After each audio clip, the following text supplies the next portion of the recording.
Hello viewers, in this tutorial I will show you how to send DMs on Twitter. So I'll show the step-by-step process. If you want to do it, keep watching the video till the end.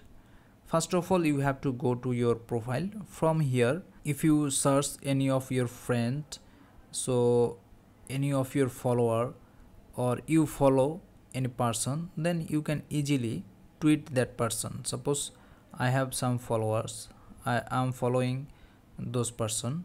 Suppose this is one of my followers. If I wish, I can directly text him by clicking this icon. From here, if I write hi, then I can easily send the text in this way. But for few profile, like I am following lots of people, from here I just click on this profile.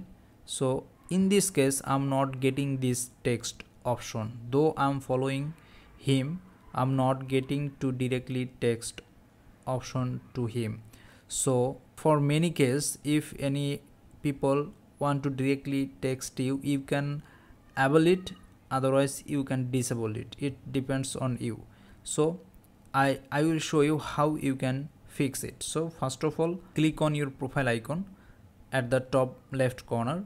Then you have to click on setting and privacy. From here you will get the privacy and safety option. After that you will get the direct messages options. Okay, so from here, for your case it is not enable, so no one can directly text you. If you enable it, then any person who follow you or who not follow you, everyone can directly text you. So if you wish, you can keep it enable, and if you don't want, then you can keep it unenable. Okay, in this way you can fix these issues. That's it. If this video helped you out, please consider leaving a like and let me know in the comments if you have any question. Have a good day.